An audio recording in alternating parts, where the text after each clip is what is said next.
This UFL Picks Week 1 edition of the Sports Gambling Podcast is brought to you by Kalshi. Make real money predicting sports. Kalshi is available in a ton of states, and you get $10 free with promo code SGPN. That's Kalshi, promo code SGPN.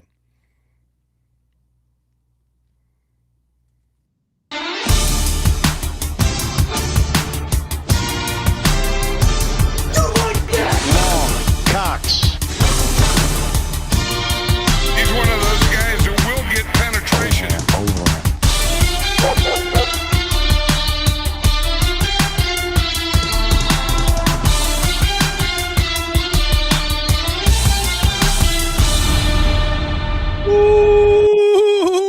Welcome, everyone, to the Sports Gambling Podcast. I'm Sean, stacking the money green with my partner in picks, Ryan, Real Money Kramer. What's happening, Kramer? Nope, day 3 out of country. I'm starting to show the signs of needing hydration and I need to get back in country. Joining us, as always, to talk United football, the spring football advocate, the host of the United Football Gambling Podcast, Colby Dant, a.k.a. Pick Dundee. What's happening, Colby? Good day, mate. Another year in the books. I didn't think we'd get this far, so we're already cashing bets. The UFL Gambling Podcast show, to pull back the curtain, was definitely on the bubble. But spring football fever, we had to bring it back. And ironically, the show is called the UFL for United Football League because, Kramer, I was watching the first regular season episode of the UFL Gambling Podcast. That was a divided football podcast, if I've ever heard one. Colby just bad-mouthing the league left and right with these AI songs, just completely trashing the league. And meanwhile, J-Mark, as a true spring football fan, was just apoplectic, I would say. Well, it got well, I don't want to say it got. I mean, it was a little argumentative it was fun watching. I got dragged into it because basically J-Mark said, hey, don't play the song. Then Colby goes, oh, Sean likes the song. We got to play it. Throwing me under the bus. No. Here's what happened. Me and you had shared the song a bunch of times, and then I sent it to them in Slack yesterday. And J-Mark saying, well, I don't think we should talk bad about the league. I'm like, bad about the league? I'm like, dude, what have they done good for us to talk about?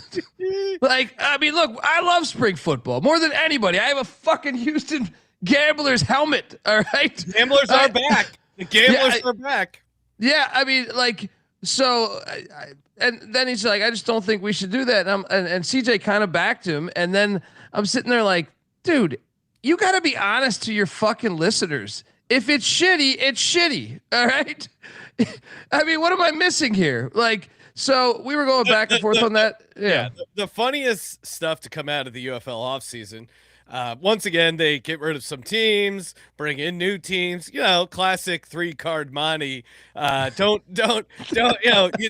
to get pinned down if you don't have a fixed location here.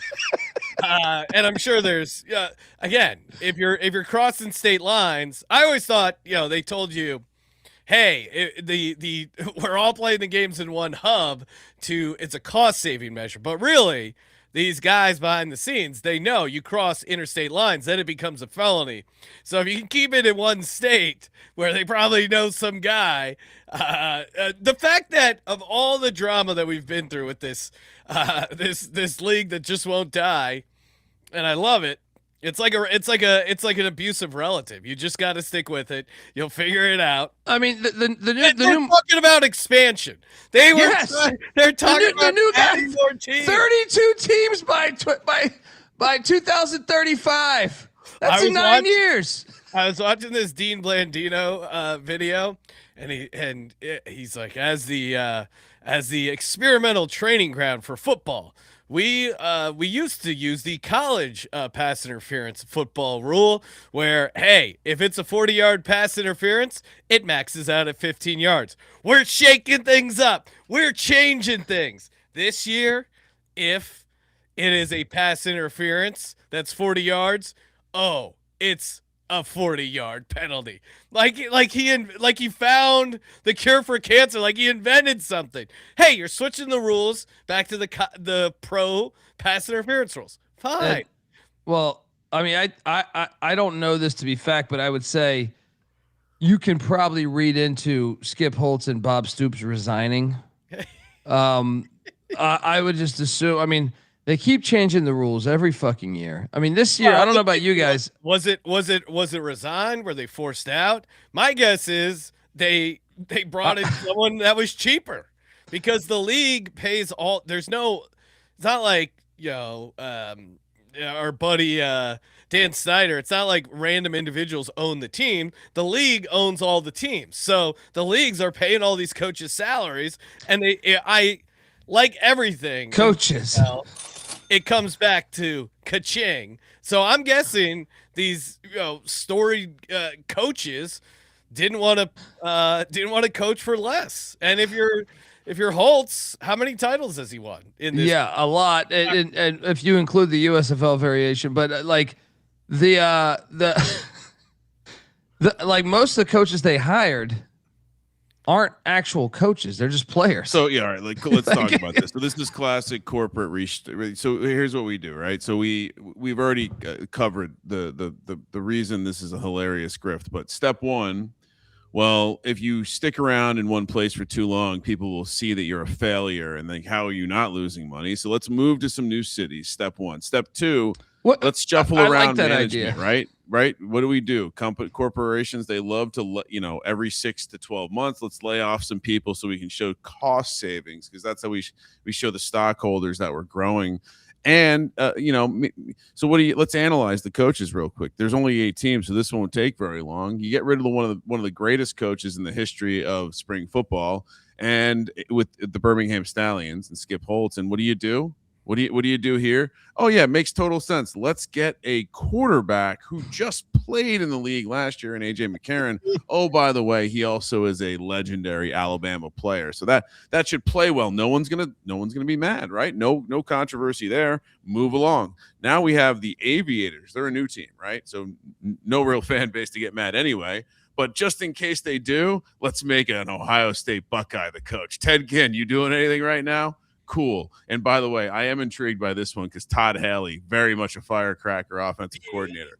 Then we go over to the Dallas Renegades, who, say what you will about them, or Arlington, Dallas, whatever they're going by nowadays. Okay, they didn't have a great situation. Rick Neuheisel, he's a real coach. What's he been doing? Oh, that's right. He's been sitting in the booth at CBS Sports Network. And no offense to anyone who works there, perhaps he's getting a pay bump by going to coach football in the UFL here. Then you have the Battlehawks. Great franchise. They had a pretty decent coach, right? Tony Meatballs. What? Oh, no, he's not there anymore. They had to reassign him because, I don't know, maybe his contract, maybe he's got a no-show clause. But you know what? Let's just slide in an old St. Louis Ram and Ricky Prohl. No one will get mad at that, right? He's a legendary guy. And then you go to the Gamblers. This is the one that makes the least sense. Well, Kevin Sumlin was so bad. They're like, "Are you still available? Really? Come on down. Let's get this thing going." I do like that the Gamblers. At least he has credits, though. Like, yeah, at least most of the guys, he's coached. He's coached at a high level. This is so disappointing. Look, I went to go get. I didn't stay fully in the UFL news this offseason, mainly because I just thought the product was so bad last year that I was like. And the year before that, I was like, okay, there's no way they're going to have a league this year. And then when we went to go do this thing, I dive into and I'm like, this is like what? It reminds me, the coaching stuff reminds me. Remember when the Colts just said, "Fuck it, let's make Jeff Saturday the intern"? Yeah, yes. But he had no coaching experience. It gets better because which shout out to the great city of Louisville for having a team now, the Kings. But I dare you to name an NFL team that Chris Redmond played for. I know this, but I'm saying, Falcons. He was actually pretty fire at Louisville, throwing the ball around. But again, no one's gonna get mad. Let's bring in this legendary Louisville quarterback now. Button that one up.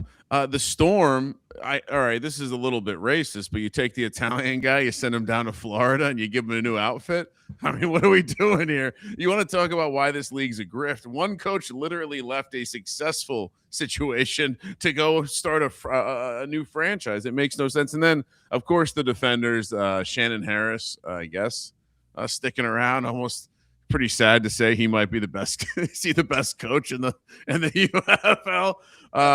What's crazy is if you're trying to really do this, like I heard this guy's approach for like the new guy that bought into this from Vitamin Water, right?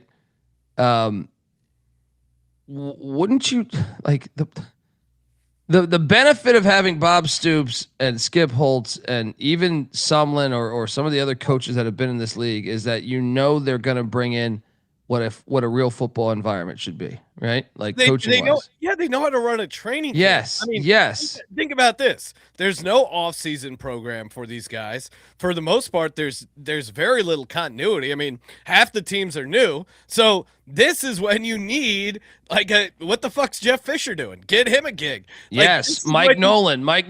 Like and seasoned head coaches who know how to run a practice, know how to install a playbook. In how many weeks did they have to practice? Like 2 weeks?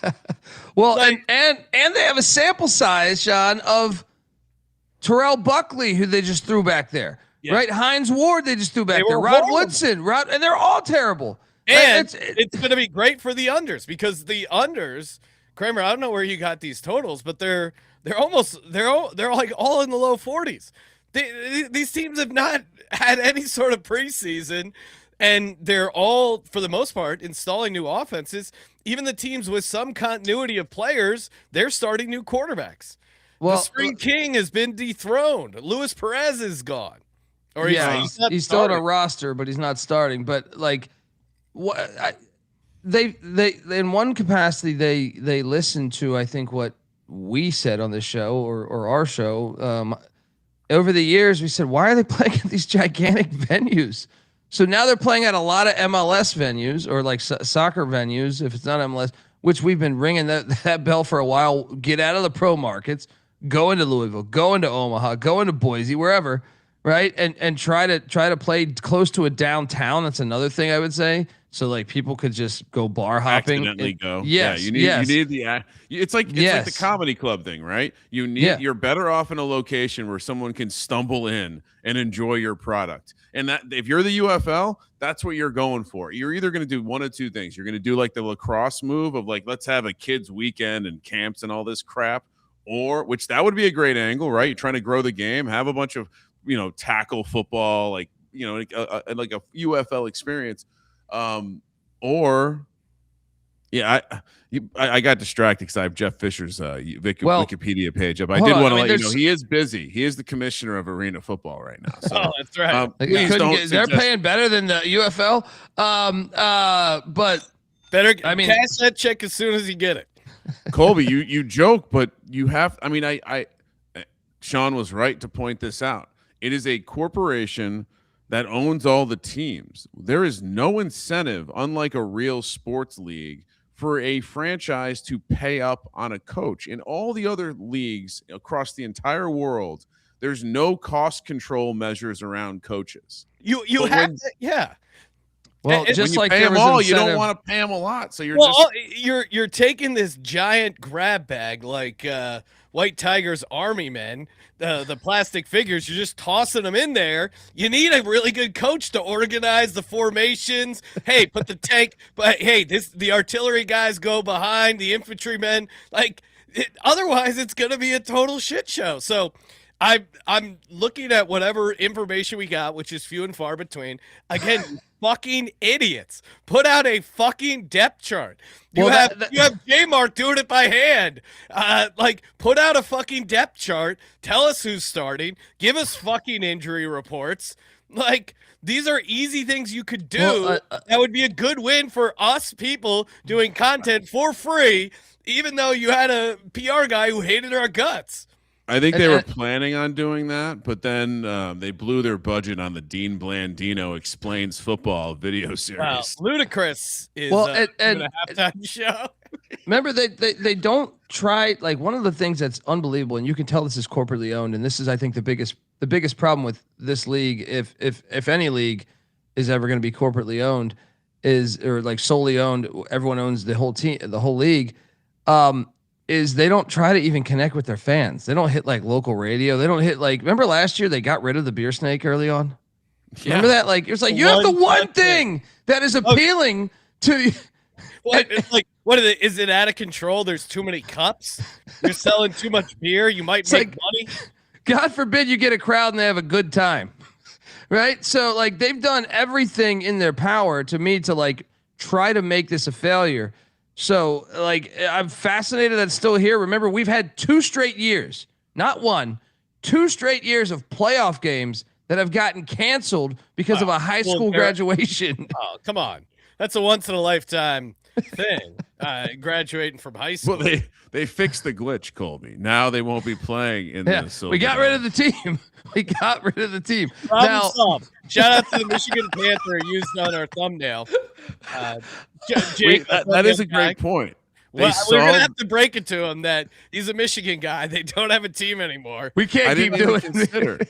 I didn't even consider the fact that they solved their problem with their playoff scheduling by just getting rid of the team. Well, the Silverdome, you had to put a $200 deposit on that stadium. And they don't really have that kind of ludicrous. His green room's not going to fill itself out. Quick sidebar. I sent you a ludicrous tweet, Kramer. Also, Colby, we gotta play the song. The song addresses a number of issues. Colby's turned into an AI musical artist. Wow. And I have 2 of them on the sound machine. I'm trying to remember which one you liked more because I think the third remix. Okay. To 8 different versions of these songs. It's like the Chinese democracy with Colby just keep adjusting these songs. It's gonna be here we go right here. We've worked endless. You know, Sean asked me to work on this project back in July. Yes. So we've put this together. It took a lot of work, but ask your local club DJs to play this. Let's go.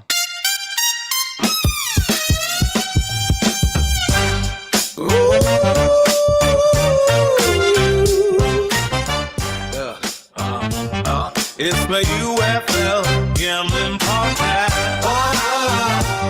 Where the crossroads keep pushing on. Gun leads us back with the crew. J Mark and Bet Detective 2. Playoff games just fade away. Cause high school graduations play. Lopsided trades, they stack the deck. Leaving basement teams a wreck. It's the UFL Gambling Podcast. Unbeknownst, where the crossroads meet the bullshit. It's all happening. Blandino knows it. This is gimmick football through and through. Blandino knows it. It's the UFL Gambling Stream. Where nothing's ever what it seems. From the dark shit kickoff. 4-point field goal. It's also soft. We got the man in the box breaking down on awful coaching decisions. Watching Mark says Brian Scott could start for every team if the league had any wisdom. Dundee knows this is football. Praise the head of PR is UFL Jeff. And he sucks, it's all messed up. Consider this a heads up. Dwayne Johnson can't catch a play. They won't show up when the play is all fed up. Biggest movie star in the land can't get to Houston, but we're gonna try to tell you who's gonna win. Playoff game just fade away, cause high school graduations play. Lopsided trades, they stack the decking. Ooh, leaving basement teams a wreck. Leaving maybe no one knows it.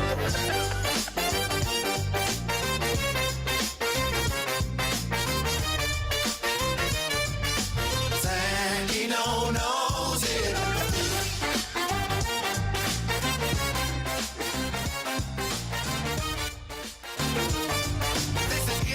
Football through and through. Blandino knows it.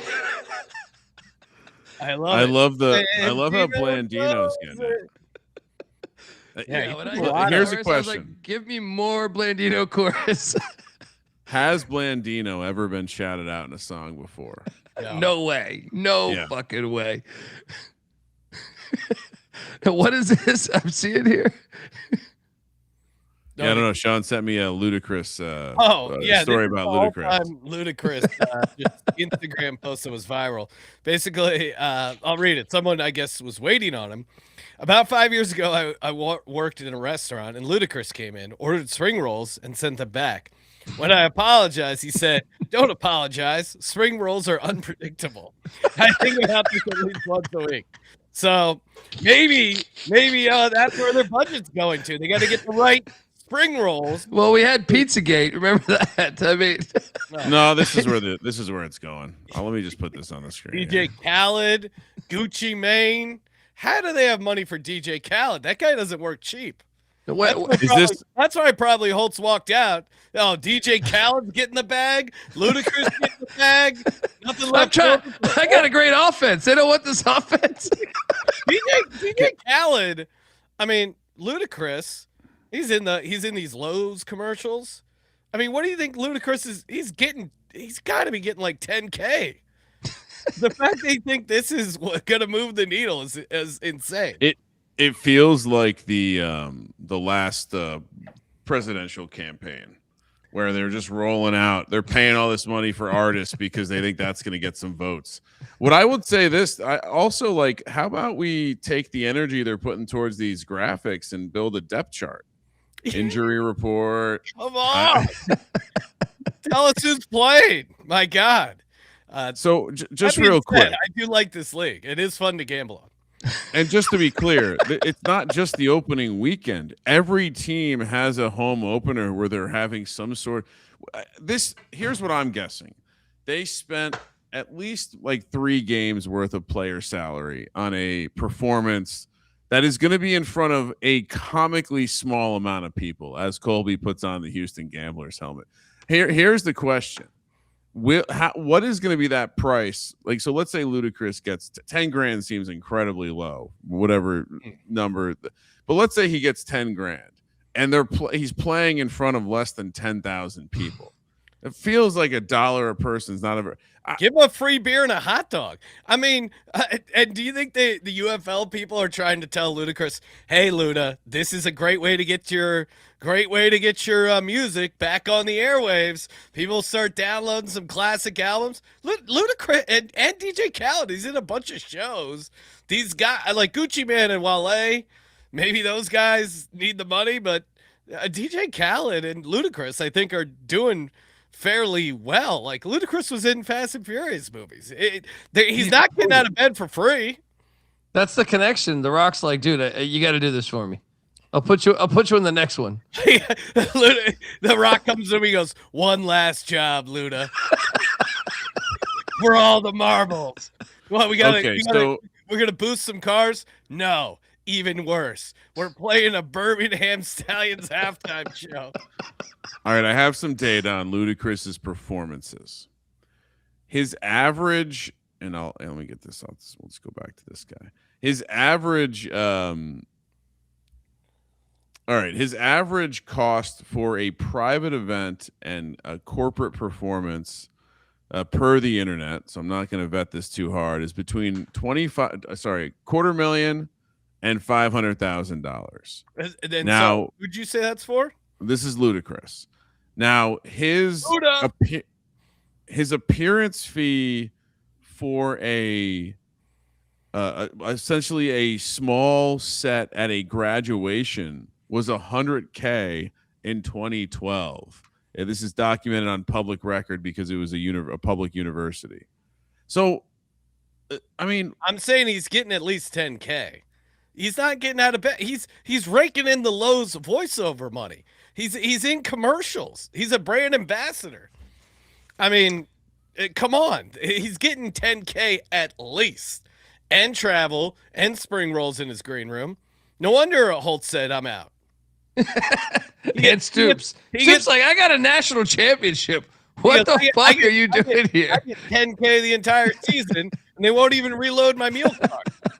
I think I'm rolling out of bed. Okay, so Georgia, in the year 2016, Georgia paid for, this is a Georgia football game, it looks like. So packed house, 100,000, whatever, 90,000 people. He got paid between 65 and 85K for a 15-minute halftime show.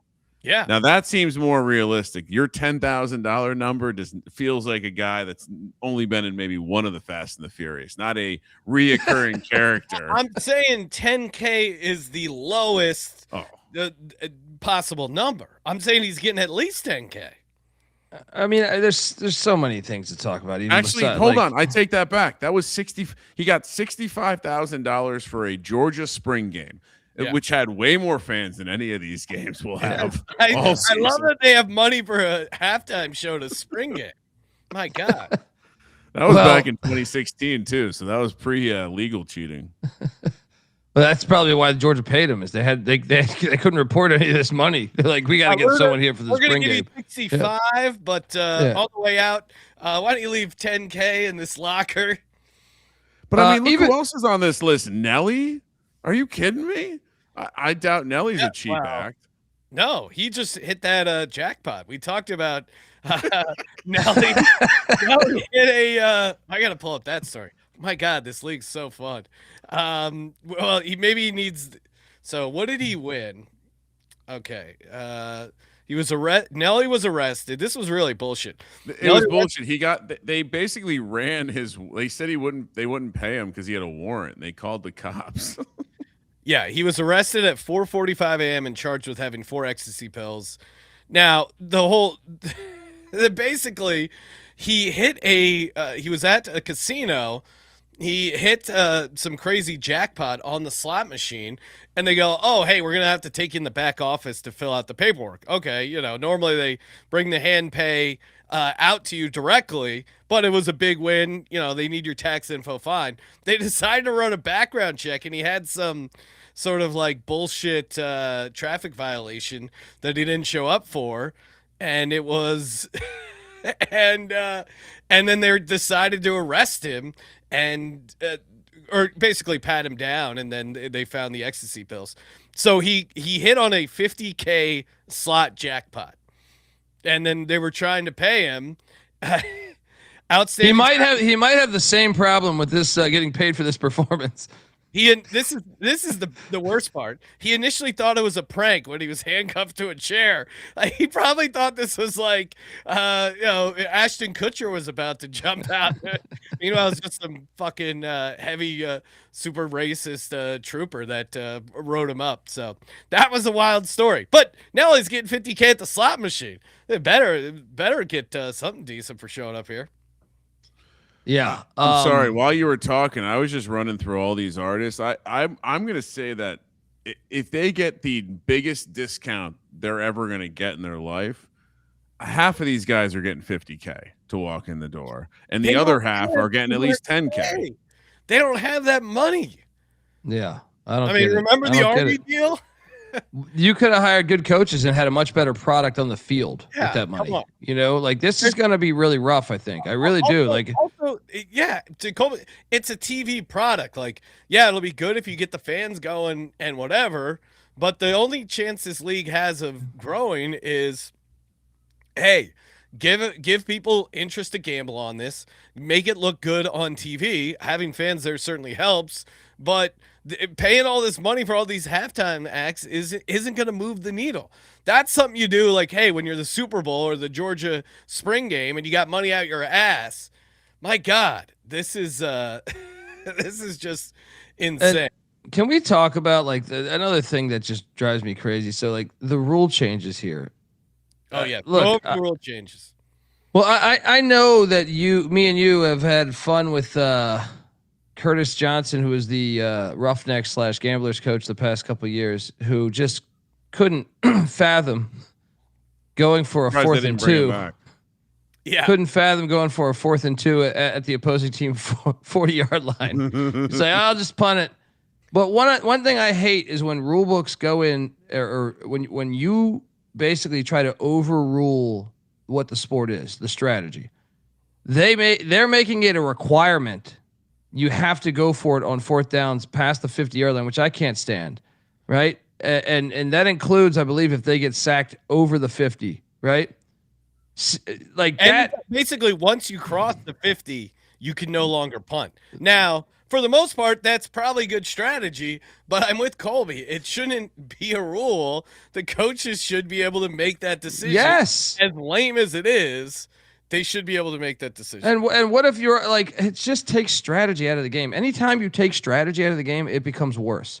Like, okay, I get it. Maybe you interview some coaches that are more aggressive on fourth down, right?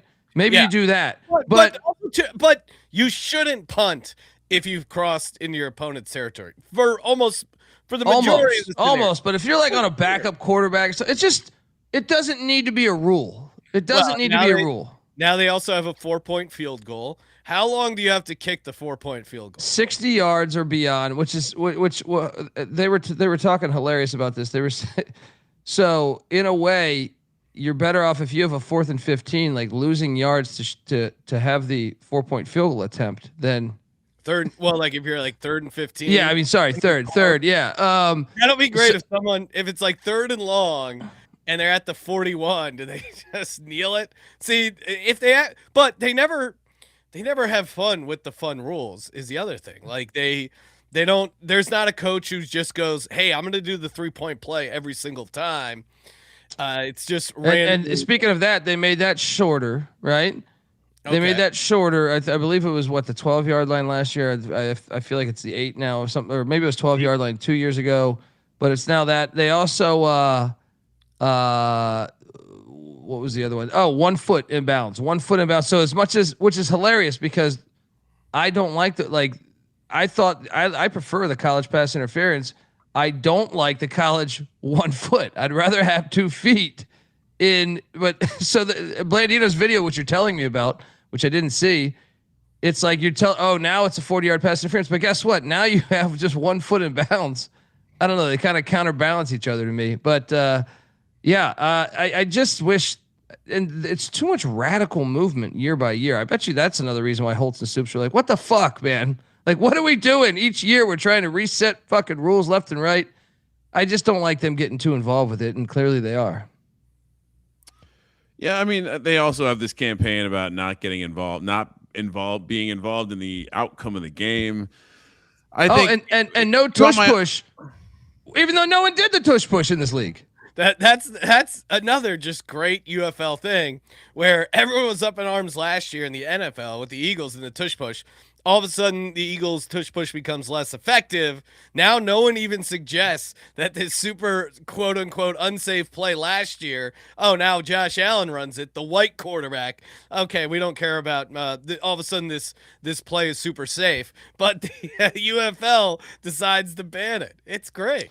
Oh, I'd go further than that. I mean, there were fumbles that weren't – there was a clear problem officiating the tush push this year in the NFL, more so than the previous year when they wanted to ban it. And I think also this is the NFL invoking some power on something, and or maybe this is the UFL trying to please daddy. Like, look, we banned the tush push. I think for the most part these rules don't matter. That's what when I saw this going for it a 4th down, I think is pretty why get your hands on the game?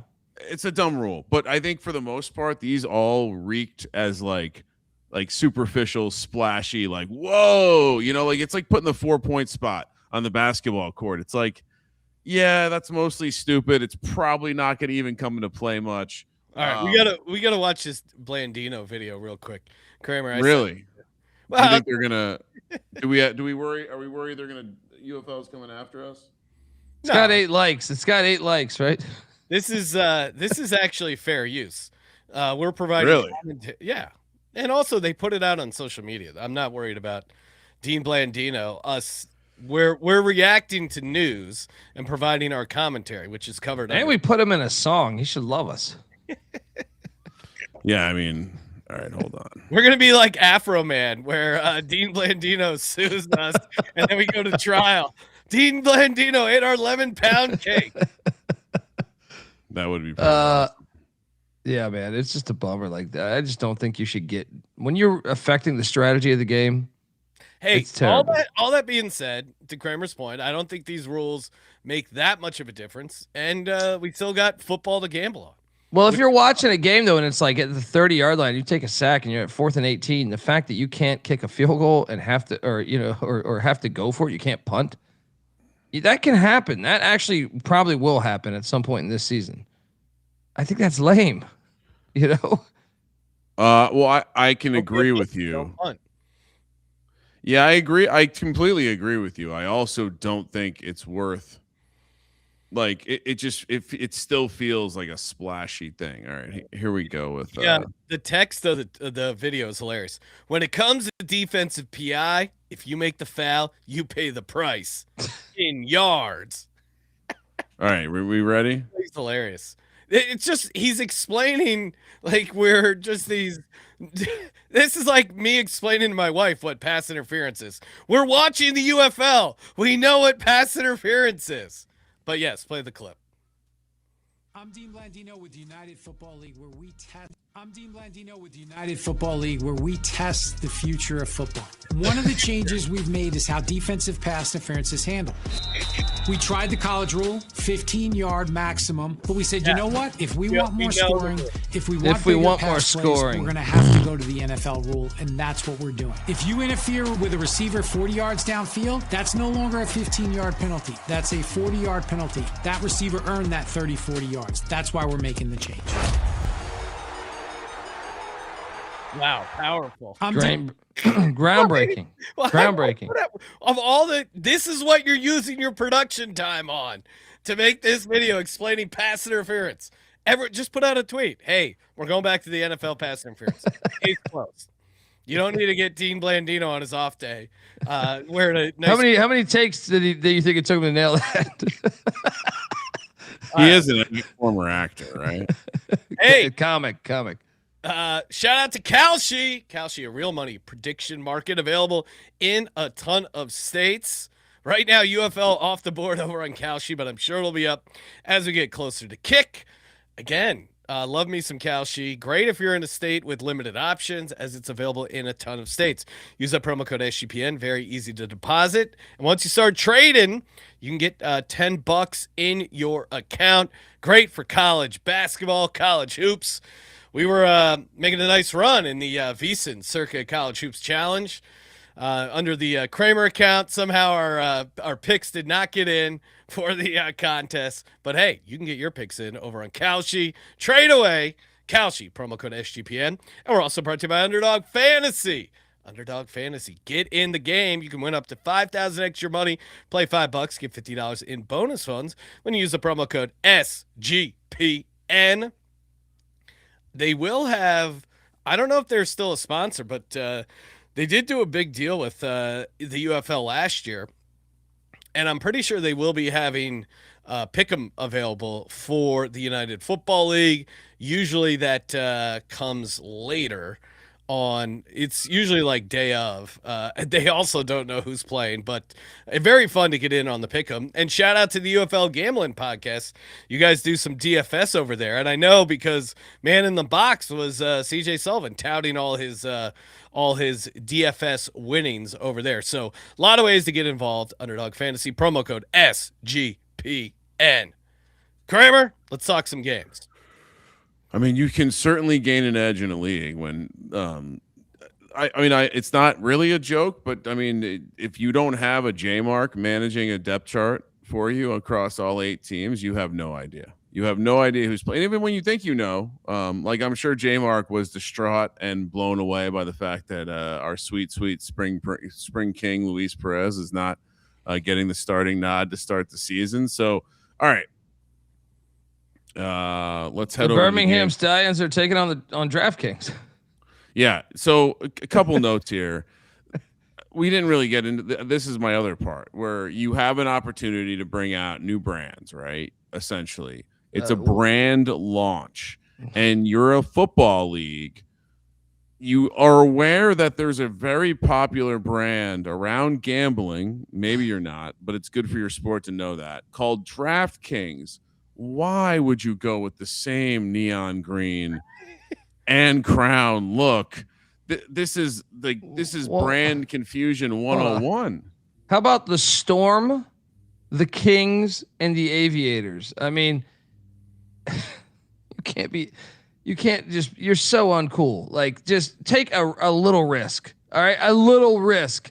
All right. You couldn't have been the Thoroughbreds. You couldn't have been the like, there's. You have 8 fucking teams. 2 of them do not need to be horses. We got a horse-on-horse matchup week 1. Come on. Yeah, and also like Kings just isn't a good name. Kings is never the LA Kings. Even that's not a great name. I'm fine with it because it's existed for a while, but don't come to me with a new King name. Also, again, going back to the DraftKings spook, like this is ridiculous. Like any other color, Colby, correct me if I'm wrong, but is Louisville known for their neon green in the city? No, they're not. You probably should have done red because there's a chance you're playing at that stadium next year if the league makes it next year. I mean, man, it's just so lame. Like the names are so lame. It's the Run for the Roses, not for the Run for the Neon Green highlighter. It's a really bad effort, and they probably, again, back to how they spend their money, they almost certainly hired a consultant firm to help them name these teams like a good corporation always does. Well, you can't know what ask they someone should inside. You got to ask someone outside. Like I went to a couple games last year of minor league baseball, right? I think minor league baseball actually has awesome names that are fun and kind of campy, and that's honestly what you're searching for in this league. Yeah. Identity. No one's going to remember the fucking Kings. All right. You're going to a Kings game. What? You know what I mean? It's what makes the Battlehawks a pretty, not a bad name, right? It's not fit for the NFL, but it works in this kind of thing, right? A little bit of that. They phoned it in, man. I'll get to the other ones in a second, but all right. So let's pick the game because I was a little shocked to see a couple things. Sean already mentioned the totals. I thought, and I sat down and I legitimately tried to analyze if these new rule changes would create more scoring. The only one that matters is the conversion attempts being pushed up a little bit, but I actually don't think it will matter that much. Actually, no, because Curtis Johnson punted like 50 times from the 30. There's a couple coaches that now you're forced to go for it, so you might get some points there just on another play of football on the opposing side of the field. You're forced to go for it or kick a field goal. No, you can't punt is my point. Exactly. What do you think? A conservative coach is now they're just going to kick long field goals with UFL kickers. I don't think there's a huge change here. Anyway, what I was getting to is the totals in general seem very high for a first week in a league with a bunch of new teams, a bunch of new coaches, and just in general week 1. 42.5 is the total here. Still also shocking to see these point spreads. Birmingham laying 4.5 minus 245 on the money line. Kings plus 200. My just high level thoughts, and I'll share the starting quarterback so people know. But again, head coach for the Birmingham Stallions is now AJ McCarron, who was the starting quarterback for the Battlehawks last season, and their starting quarterback is. Does anyone remember Matt Corral? Former Ole Miss Lane Kiffin guy, washed out of the NFL pretty quickly, but good UFL quarterback. And on the Louisville side, we have Chris Redman, who again don't know much about his experience up until this point. I got you. He was the quarterbacks coach of a high school for 1 year. For 1 year in Texas. But that's he's at least been a coach. AJ McCarron has never been a coach. I don't even know. I went footage that he was actually on the sidelines. They might have just gave him that credit. Yeah. And do you remember? And who's the quarterback for Louisville? Jason Bean, who filled in for Kansas for a little bit. I kind of think Jason Bean is the type of guy you might want in a league like this. Am I crazy?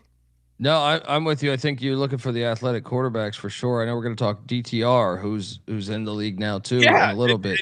And I'm looking at his rushing stats, 2023, 47 carries, 280 yards, averaging like 6 yards a clip. Oh, he's fast. He's fast. He's an athlete. Yeah.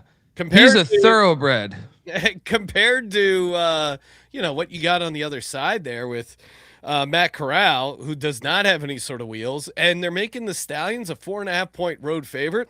I think 4.5 points is going to go a long way here. And I know Birmingham at least had the roster previous years, but I think a lot of that was Holtz coaching them up. I think you have a guy who's not only has never coached a football game, and he's the 4.5-point road favorite with Matt Corral. I think we got to go Kings here as the home dog. Am I crazy? No, and here's why you should take the Kings. And there's I'm gonna play this for you. This guy. Because when you're at East Carolina, you go for it every time. Or you don't coach at East Carolina, you don't come to East Carolina, you don't play at East Carolina with a weak heart. Write it. He is the offensive coordinator. He's like 70, but he actually knows what the fuck he's doing. He was a very good coach at ECU, was part of the Colorado teams back in the 80s that ended up winning national championships, was in the NFL for a while, and then he brought with him Jeff Jagodzinski, who Kramer might remember as Boston College's coach that I believe won the ACC and beat Virginia Tech with Matt Ryan, and he got fired for taking an interview with the Tampa Bay Buccaneers. They actually got some guys that can coach. They should be head coaches. This is what's even more crazy about this league. You got two guys on the offensive staff that have more qualifications than every other coach in the league, just about. And that's a great point because, okay, fine. You put in for the Stallions, you put in AJ McCarron, first time head coach of anything, first time coaching period. Well, you're going to just put them around some super seasoned offensive coordinators, defensive coordinators, right? No, they have Tyler Siskey, first time OC, Kevin Scherer, first time DC. So there's not even, to your point, Colby, like, yeah, do I think one of them was a podcaster? I forget which one. I mean, Steve Logan and Jamie Sharper are at least experienced coordinators who can work up a game plan, have some idea what they're doing. And this place is going to be lit. Like, we said this in the OG, what was that one league that AAF, all that shit. Like way back then, we've been covering spring football for a while. It makes more sense in markets like this. It's going to work. It's going to work in Louisville. It's going to work. I believe that the fans will show up. This is money line play, dude. Money line. And I actually like the over here just because I think that offense is going to move for Louisville. No. I'm on the under and Louisville in the 4.5. Kramer, what are you doing? Just so we're clear, Colby, this is just because he was the coach of ECU. No, he's the best ECU coach ever, I think. He hasn't coached in like 7 years, right? Like I am an East Carolina fan. Yeah, but dude, you don't lose that. What are you talking about? I hear. Yeah, these guys haven't practiced together. The offenses are going to look like shit. I haven't. Look, I think you make a lot of good, and I wanted to Colby's lit factor here. I did see that they put out some stats on ticket sales. This is sorry, it doesn't explain it, but this is ticket sales so far. And so to your point, Louisville doing all right. J-Mark was saying it's going to be sold out. How do the Stallions have that many tickets sold? They don't have a home game. It's not for week one. It's like their kickoff series of all these home. Well, another thing is their stadium might not be that big. Like St. Louis is gigantic, so they don't sell at the upper deck, but it's a much bigger stadium, so you could probably sell more tickets there. So, but I think Redmond is going to be able to move the ball. Like, I don't know about the defense, but the Sharper was a proven winner. Coached under a lot of guys, or played. He's the only guy who has coached recently on any of the staffs. Yeah, and Jason Beam is gonna get some. We see this all the time. PJ Walker. Was PJ Walker an amazing quarterback? In the UFL, he was because he had some speed and he ran around. Like Jason Beam, anytime touchdown. Jason Beam rushing yards ladder. He's gonna run a ton. Yeah. I guess. Am I misremembering that Matt Corral has had spring success, Colby? No, he's been solid. He was like, but Mago is who you're thinking of. Alex Mago, who retired, was like he was good too. Corral was okay. He wasn't horrible, but he was like a platoon. Jamar Smith was better in my opinion. Yeah, like he was getting. Weren't they rotating who was starting? They had 3 different quarterbacks. Yeah, so this is a real shit show because I if they were playing anyone else but Birmingham, I would just be leaning into this idea that, I mean, what has Steve Logan been doing that has you excited about his offense? Like sitting. I just think that I've always thought he was a really good coach. Like, so I just believe you still have it, especially he's teamed with Jagodzinski. Like I said, it was the head coach at Boston College.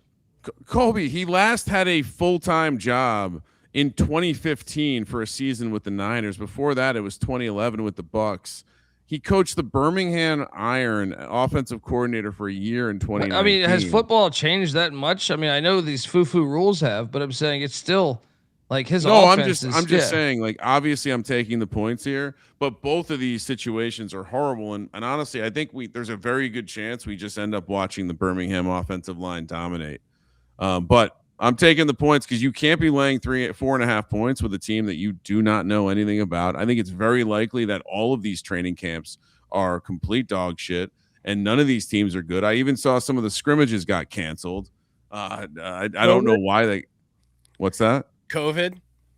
Yeah, maybe. I don't know why they canceled them, but even that was getting canceled. So, yeah, I mean, and I was actually going to make the comment before. I feel like the rosters are better than they ever had in terms of talent on the actual teams, but coaching is at a level that is embarrassing. Do you remember what AJ McCarron said about why he chose to play UFL football for the Battlehawks?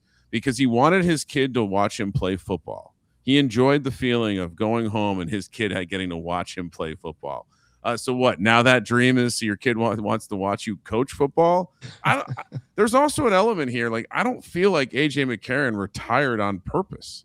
Why would he not be playing quarterback anymore, Colby? So yeah, all of that being said, give me the points. But I'm not like you, Colby. I'm not taking the over. That's crazy. Over and a money line play. It's a money line play. You highlighted it. The Louisville defense, we know that's the one coach who at least has grinded out coaching for the last decade. And on the Birmingham side, has their defense ever been bad? So, yeah, I think under and give me the points. Next up, and that, by the way, that's 5 p.m. on Friday. This next one, we were 51 minutes into it with the Sweet 16. We're 50 minutes into the episode, and we have not even mentioned their. Well, now precarious... yesterday was this game was Sweet 16. They're going up against the Elite 8 here. Yeah. Well, again, the scheduling decisions by this league have been some of the. Again, why are you not playing all these games at the same time? They should have done it right after the Super Bowl, in my opinion. When you started at the heart of March Madness, you could have all of February to get people into it. It's starting too late, in my opinion. Now. Yeah, again, you're going head to head with college basketball. I get it. Maybe you can't wait a couple weeks because of your stadium leases or whatever. But this is graduation season's right breathing down their neck. It's crazy. And also you could even slot it in there so people have something to watch before the basketball or after the basketball. Especially like if they would have started in February this year, it would have made a lot of sense because there's this thing called the World Cup that starts in June. Oh, that's great. They're going to go head. The playoffs are going to go head to head with the World Cup. That's as even the biggest football fan is probably going to get drawn away a little bit by the World Cup there. All right, 9 a.m. kick. So, all right, we wake up, we watch football. DC Defenders, St. Louis Battlehawks. DC laying 4.5 minus 205 on the money line. St. Louis plus 170. 44.5 is the total. To which I say, okay, where? Now, last year, week 1, just to give you some context, we had the Battlehawks destroying the Roughnecks 31-6. That's still under 44.5. We had the Renegades destroying the Brahmas. That one, which RIP Brahmas, 30-9. That's under 44.5. We had the Michigan Panthers and the Memphis Showboats, RIP to both those teams, 26-12. Well, that's under 44.5. And we had the Birmingham Stallions and the DC Defenders, two of the better defenses in the league, play to an 18-11 matchup. That's under 44.5. What are we doing here? Short of the pass interference rule being called way too much and Dino Blandino lying to us about the refs' involvement in the game, I see no reason for this game to get over 44.5. So I'm obviously going under. Now, this is a trickier one because normally I would say we got to keep taking the points with these spreads. But as I just highlighted from week 1 last year, there were some blowouts. Could this be one of those blowouts? As clearly the Battlehawks were targeted and ripped apart like a monopoly. I don't know, Colby. What are we doing here? Give us the coaches and the quarterbacks for the defenders. Well, you got. The defenders are like the one team that's intact. They won the championship last year. Tamu's coming back. Yeah, same with their star running back Abram Smith and a lot of their wideouts, like Ty Scott, and who's their other guy, Seth Williams, who played for them last year. They're all back, and they should be. I would imagine they're the odds-on favorite currently, but they're going to the Filthy Battle Dome, and when you go to the Filthy Battle Dome, it is a new coach, Ricky Prohl, but I still think that crowd is noteworthy enough. So I do think we should mention that Ricky Prohl, and by the way, they have Brandon Long John Silver's at quarterback. So the Battlehawks are still kind of intact. Hakeem Butler at the wide receiver spot. So it's just Tony Meatball, Anthony Beck is now at with Orlando, but the roster is a lot of the same guys. Sailors, the running back Jacob Sailors, Blake Jackson, Ja'Cour Pearson, the former June Jones wide out there. Now, Ricky Prohl at least has some coaching experience. He was he served as an offensive assistant, receivers head coach. He was part of the staff that went to Super Bowl 50 with the Panthers. Like he's at least been in the coaching world, and he was the wide receivers coach for the Battlehawks starting back to 2023. So he does have some coaching experience, not completely green like some of these guys. Well, and I like the Battlehawks in the points here, mainly because they lost. A lot of these guys are back. They lost their conference final. They were the favorite to win DC destroyed them 36-18. I do think there's a scenario, even though I've never seen Ricky Prohl be a head coach. It's not like I thought Anthony Beck was some great head coach. If anything, I thought he kind of squandered the talent. So there's a shot that they're better under Ricky Prohl. So I'll take the points. Another thing is just the fact that crowd, you're getting that home crowd. It's been good as a home dog. I feel like that's been one of the stronger spring trends is St. Louis as a home dog. Now the case for DC is they do have some continuity, same head coach, same quarterback, a lot of like similarities. But I would still go Battlehawks here in the under. Give me St. Louis plus 4.5. Colby, are you touching the total? What are you doing on the total? Look, I faded you guys last year. I'm doing it again for the most part. I am going to take the over here. I think AJ Smith's the OC, former June Jones guy. They're going to move that ball around. What were the unders last year? 4-0. 2-1-1. But they were lower, the totals. Yeah. Last year, the totals were 37.5. Went under 37. Went under. Sorry, the loser was the Brahmas Renegades 37 in a 39 blowout. 37.5 went under for Battlehawks Roughnecks. 38 went under was the push for Panthers and Showboats, and Stallions Defenders went way under the 41 total. And so the 44.5 is a ridiculous number. Yeah, I'm with you. My note here is one again. Unless I have a good reason to, I'm going to take the points in the UFL. I'm going to take the under. But my note is, wasn't Tony Meatball a bad coach? Isn't that the? I feel like he was kind of known for also punting on 4th and 2, but at the opposing 38. Ricky Prohl, I mean, I have no idea if he's going to be good, but AJ Smith is an OC that has proven to move the ball some in this league. Well, that's my other note. You have a system, right? Like, what is AJ Smith run and shoot? That's the run and shoot that they're going to be running. Yeah, he's going to implement something that way. But was he not the coach under June Jones when they had the success, or am I mistaken? Yeah, he was the OC under June Jones when they were undefeated with your original Roughnecks. So yeah, doesn't that matter? And Sean mentioned it, right? Installing an offense is the most critical thing that's going to happen for these teams in a short amount of time. So you at least have some experience there. And I've completely spaced on this. I meant to mention it with AJ McCarron. I didn't. Did you guys know he was he had a brief stint as a political pundit? He was running for he was for a brief amount of time. He was running for lieutenant governor of Alabama before dropping out to accept the Birmingham Stallions head coaching job. Well, he might be on the take then. You can't make this stuff up. Yeah. Hey, guess what? You're going to run in 4 years, and in the meantime, go coach the Stallions. It's minor league politics at its finest. All right, so. To me, also, this is shaping up to a money line parlay for sure. You're telling me we can get 2-1 and plus 170 on 2 home dogs in a league where no one knows shit? Okay. 1 p.m. on Saturday, we got the return of the Houston Gamblers, RIP my Roughneck Fever, taking on, honestly, one of the teams they could have dropped in the Dallas Renegades. Renegades -5.5. They were Arlington. Now they're Dallas, even though they're playing in Frisco, which is an hour away. Great water tower game in Frisco. -230 on the money line. Gamblers +190. 39.5 is the total. Probably the most appropriate total, which tells you that the Vegas odd makers are terrified of what these offenses might bring to the table. For the Gamblers, you might remember Kevin Sumlin from his time in running one of the most intriguing stints at Texas A&M.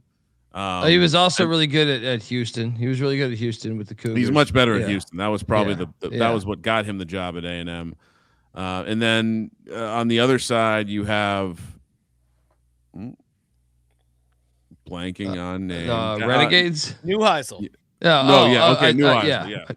And which went viral earlier this season for while on break hosting his studio show on CBS Sports Network, getting really excited for his son who was calling the plays for UCLA.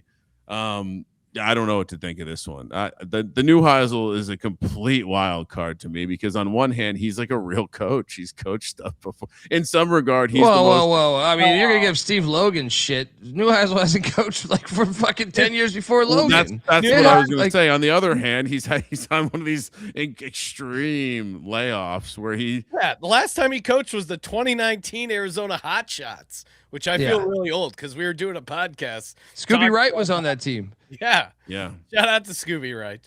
But Sumlin, as much as he was on a staff in Maryland in 23, 24. Before that, he was on the Gamblers in 2022. He was at Alabama in 2021 as an analyst. God knows what you're doing there, but he has some experience, and maybe you could talk me into the Renegades if they were starting Luis Perez, aka the Spring King. But they're not. Colby, why are they not starting Luis Perez, and what are they doing at quarterback? Yeah, they're starting Austin Reed out of Western. Well, a guy played everywhere in college. Southern Illinois, West Florida, I believe. And then Western Kentucky, the Hilltoppers. But this one's tough because this is actually probably the better coaching matchup as far as like guys that have actually won games as a head coach. No, I mean, I think they're both kind of similar, right? Yeah. They've had some success at the college game. It's been a while. Sumlin has at least coached more recently, and they do have spring football experience. So I think in some ways there's not like a massive coaching mismatch. I just like the roster of Houston better, though. When I think about the roster, I think Houston's roster is a little bit better. A little nervous about the Nolan Henderson start. I thought they were going to go with the other kid, but and shout out to they listened. They brought back the Gamblers, a much cooler name than the Roughnecks. The problem is, Sean, if you're looking here, I'm using both the better logos. The shitty logo, they redid the Gamblers. That old Gamblers logo. I believe if you talk to most like hardcore football fans, they regard that as one of the best logos in the history of like football. Like the Gamblers logo. To ditch that, criminal. I think the Gamblers roster is better. But it is tricky. It's in Frisco, fucking Texas. I do think, I guess, Neuheisel is the more proven coach. Is that fair to say? Yeah, I don't know. But he hasn't coached in so long. And then both pretty big unknowns at the quarterback. Donovan Smith, not much of a mobile quarterback. I always like to default to those guys when in doubt. Austin Reed. I don't know a ton about Austin Reed, but and remember, like last year, what they had Sal Cannella, he's gone. I mean, like I just when I look at this roster, I mean they got they got Stoops' son, Bob Stoops' son, Drake Stoops. But I just don't. They weren't last year. They had I think a better roster. So I'm gonna fade the roster and just go with the Gamblers. Think they're live. Dog it up again. Well, and the Gamblers, if you look at their coaching staff and their quarterback, they have experience playing in Texas. Might be a little hot there. I'll go Gamblers and under again. I mean, the dog and the under is going to be tough for me to get off of. New highs. Give me the over here. Over again. 3 overs. The new Heisel, Colby likes. He's like Dean Blandino, wants to see a ton of scoring. Yeah, 5.5. New Heisel, they can't lay 5.5. That's kind of crazy. Now maybe the Western Kentucky, that type of offense they run might translate to the spring. Fair. That is fair. That is right? fair. And it might translate to what Neuheisel was a quarterback. He likes to pass the ball. Yeah, like a lot of teams. Yeah, bubble screen type stuff. And I think they might end up being successful down the line, but I'm not laying 5.5 game one. Kramer, what are you doing?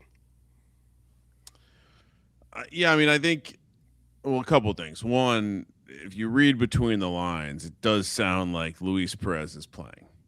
I think they're going to it sounds like they're going to be playing a little bit of a 2-quarterback system. Now, I don't know if that means he's going to be playing a ton of snaps, but this is the one favorite I feel like I could lay because I also think this Gambler situation could be really bad. I mean, when's the last time Nolan played a meaningful snap of football? You also have the fact that I mean, I know you said you like the roster, Colby, but it's definitely one of the worst rosters in the league. And I don't like it overall. I think it's better than Arlington's though. Oh, okay. That's all I was saying was like I think they're a little bit better. Like just, I mean, obviously I haven't seen them, but Jalen Cropper I think is pretty good. Kirkland we know is good. The quarterback was a little bit of a question mark with Henderson. I thought they were going to go with Hunter Deckers or to his brother Tolia Tagliavoa. Play that clip. Yeah, I mean, I think the defense is certainly better with Houston. Tag Ovalia, the quarterback. This is the prediction I'll make. I think the Renegades are going to pound the rock. Neuheisel went out of his way to say he was excited for the general enthusiasm for the team, but specifically he was excited for the athletic chaos, I think is the word he used, that Austin Reed brings to the table. And so I don't know what that means, but I have to lay the chalk on one of these, and the Houston Gamblers are going to be the worst team in the league this year. So first favorite, I'll take. Are you going on the under, right? Obviously. To me, this is like this is going to be a little bit like let me reference the week 1 last year. Renegades 30, Brahmas 9. A similar situation, taking down a fellow team in Texas at home by margin. Kramer, big fan of Dallas football. Colby, remember that. No, Arlington Renegades. No, Dallas Renegades. What are you talking about? Which, by the way, I'm sure all of the Houston basketball fans will also be rooting for the Gamblers on this Elite 8 Saturday. Last up, a matchup between 2 new teams, and frankly, by the way, this one's on Sunday in prime time, 5 p.m. Maybe let's not try to attack prime time. I don't know what's on that day, but it's probably not going to win. The UFL. Colby, this isn't the real Orlando Storm logo, is it? This is one of your funny AI throwbacks. Well, they're so unoriginal. They call themselves the Orlando Storm, and there was a spring team in Orlando back in the 90s called the Orlando Thunder. The Thunder actually have this logo, and it's much better than the Storm. So I did them a favor. And then the other one, guys, I sent you a link. I was searching for the Columbia's Aviators logo, and it turns out there is a flight school with a way better logo in Columbus than the actual. Logo. Yeah, no. That's I'm using their logo, not the bullshit logo that they supplied us with. How does a flight school $500 for a class? By the way, they have a much better logo than the actual Aviators logo. If you so if you're in Columbus, early bird special, let's go. There we go.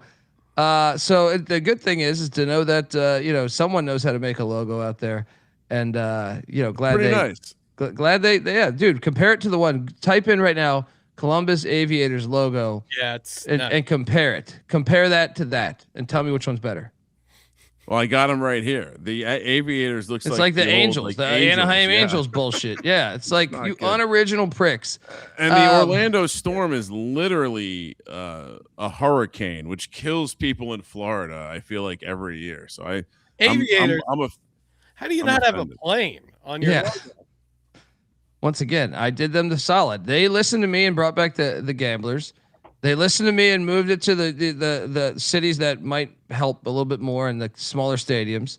So I'm ahead of the curve here I think on this one. Next year, if they make it somehow, I think they'll have maybe adjusted these logos. I was going to say, isn't there a minor league baseball team in Las Vegas called the Aviators? I can't imagine minor league. Yep. Can't imagine the logo looks anything like this. Again, it's almost like they just used AI because, to your point, the Gambler logo is also complete trash. But it lets them sell new jerseys to all their hundreds of fans. All right, so the last game, which is prime time on Sunday, and it's between two teams that, if you didn't know any better, you would think we were watching Arena League.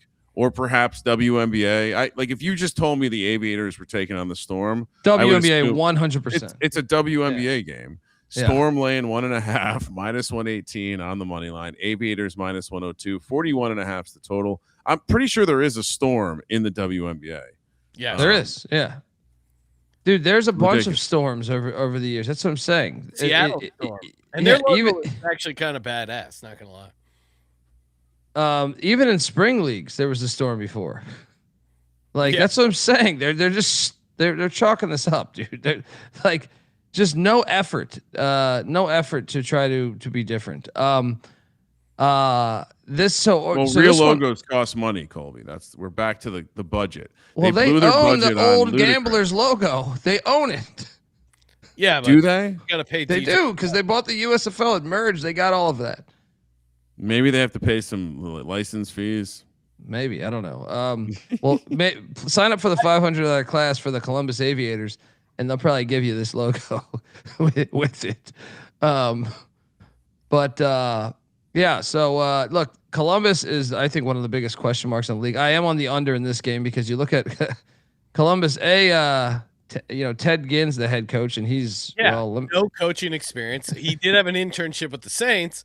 Orlando, there's two things I really like about Orlando. One, Anthony Beck, a.k.a. the Meatball, who's not terrible. He's not terrible. We know he can. He's all right, right? Yeah.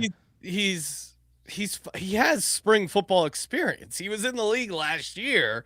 He knows how to coach these teams at least. I'm going to like him early, maybe not later on. And then they got DTR, who I think is kind of isn't he the perfect – he's going to destroy this league, dude. Yeah, this is who you want in a spring league football. He's the best quarterback in the league by a wide margin. Yeah. And only Tony Meatball could fuck this up, right? He knows how to use his legs. Obviously, he's somewhat dependent on the offensive coordinator, which none of these guys – I mean – There's a deeper issue with me in this Storm because I'm with you. I think this is a smash play, but they also have – Colombo the Colombo as their offensive coordinator. And if you don't remember his time with the New York Giants, when he got in a physical altercation with Joe Judge and then fired for being Jason Garrett's guy, he's running Jason Garrett's offense. This is terrifying to me when you have a dynamic talent in DTR. So I got to be honest with you. When I saw that and I go, I'm connecting the dots like the crazy person in the ball of yarn. It's like, oh my God, Jason Garrett's offense is being run in the UFL. That's not good for anyone. But on the other side, how do you back this Columbus team? Well, I was going to say, when I look at Jalen McClendon played okay for the. Yeah, he did actually. He did play good. Yeah, that's certainly the case. But again, I'm going to fade these guys who have never coached before making their coaching debut. Now, maybe McClendon looks sharp And Orlando's offense sucks, but I'll trust DTR to get stuff going on the ground with his legs. These guys are desperate for opportunity. This is where bullshit meets opportunity, as we know. And I think DTR is another guy like Jason Bean, who's going to be running a bunch. Yeah, no, I'm like under. This is the best under I think that you can do. I just can't see them, especially Columbus. You look at their team, I'm like, I don't know who the fuck's going to score. And I mean, I guess McClendon is decent, but the rest of the team, there's some question marks. Orlando's got just way more talent, so I'm laying the 1.5, and I like the under. I am too, but I'll remind you one more anecdote about Mark Colombo. He tried to change Andrew Thomas's stance. He's literally like a top 3 tackle in the NFL, and Mark Colombo tried to fix him. I'm very terrified about what Mark Colombo brings from an offensive coordinator standpoint. Yeah, Ken Giddens never tried anything because he's never Agreed. And at the end of the day, once they snap the ball, DTR can just run around and make plays, and that's the difference in this one. So lay it, and obviously going under here. Yeah, and by the way, like they just completely like ripped the Tampa Bay Storms logo, arena football team. Arms. Yeah, they just changed the color. They just took the logo and changed the color. They just phoned it in. They're terrible. Hey, we got some locks and dogs coming up before we do. Of course, shout out to Rhythm. Rhythm is gonna bet you picks, props, sides, totals. They got it all. One of the Rhythm generated brackets was on a perfect run there. Incredible. They've been crushing it with NBA props. Also awesome for college basketball sides and totals. Getting you ready for the madness. Love me some Rhythm. I asked if Rhythm's going to be doing anything for the UFL, and they said fuck no, but that's okay.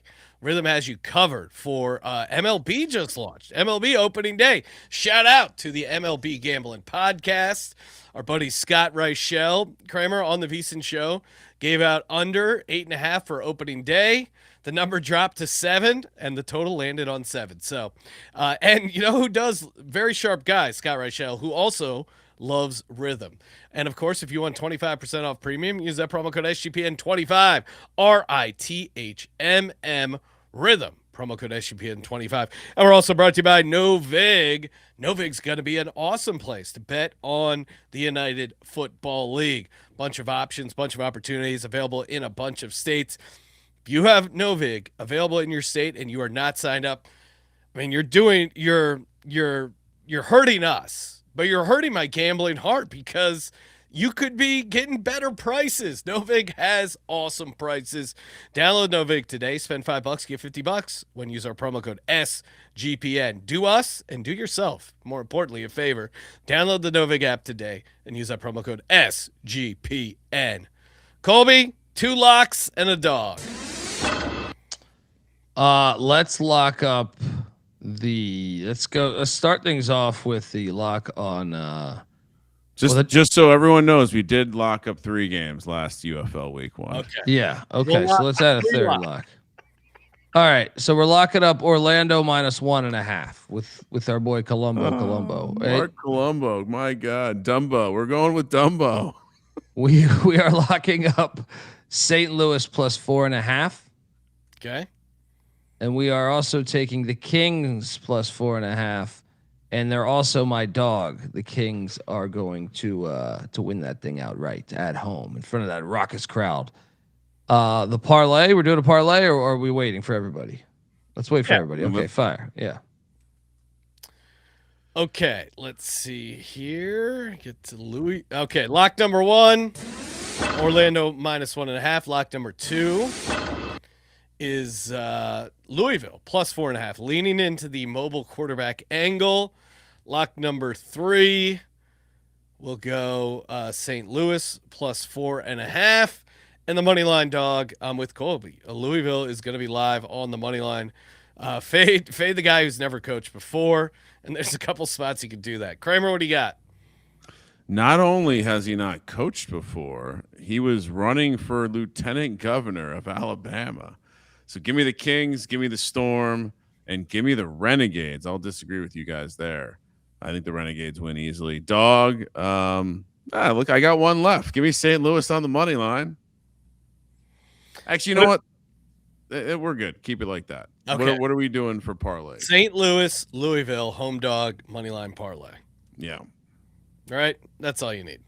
Yeah. Before we go, I know people are dying for more UFL talk 80 minutes into this podcast, but Colby, are you playing anything on the futures market? Do we have a graphic for the futures? Oh, I should have done a graphic. Oh, no. But No. yeah. We can talk it though. I'm sure DK still has them up. But I would say I right from the start, I'm going to jump on the Louisville Kings and my boy Steve Logan because this league's in shambles right now. So I think there's opportunity in Steve 1 Logan and John. I'm seeing a problem here. I think we've been swindled by Colby. What happened? This whole Louisville plus 1,400 Louisville. We might need to retroactively delete our. So you ready for the odds? Birmingham plus 340. So they're the odds on favorite. That makes sense. DC. What? How does that make any sense? DC. Sorry, won the no. championship DC. last year. DC. Yeah. Makes sense. DC plus 360. Dallas plus 500. Orlando plus 550. Columbus plus 600. St. Louis plus 700. Louisville Kings plus 1,400. Gamblers plus 1,700. Yeah, I'll give you action on the Louisville Kings, and that's really all I want. The other one, I know. Give me St. Louis plus 700 as well. Louisville, that filthy dome. Yeah. At plus 1,400, and then you're also on the Battlehawks at 7-1. Yeah, those two have value. Let's go. And as a reminder, half the league does make the playoffs, so that's always. Do we know which teams are in which division? I'll pull up the standings so we can study it real quick. I kind of like Orlando Storm just because of DTR, but at plus 550, it's probably not long enough. I'll go Louisville Kings at 14-1. Why not the Louisville Kings? Jason Bean, I think, is going to be a decent quarterback in this league. 14-1. Yeah, let's go. Wait, hold on.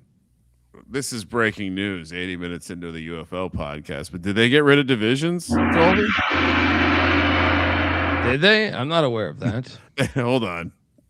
Let's get this on the screen. Yeah. It appears no divisions. So whether I go league, which shout out to the website for having league and conference. I guess with 8 teams, that's probably smart, right? Yeah. But what about the historic rivalries of these divisions?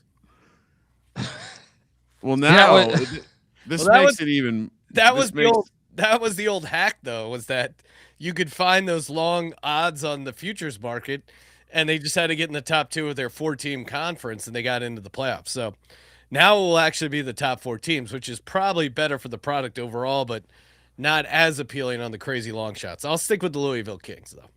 Kramer, what do you do? They'll find a way to screw this one up.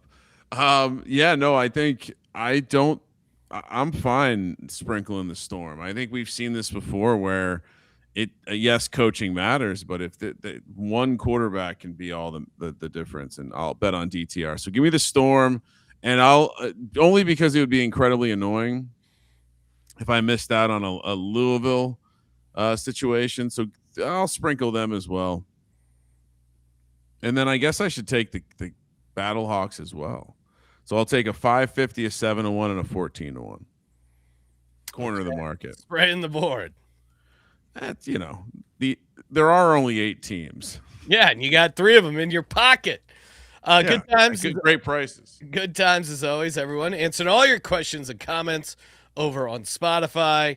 Go check out our college basketball picks podcast we just put out for the Sweet 16, getting you ready for Sweet 16.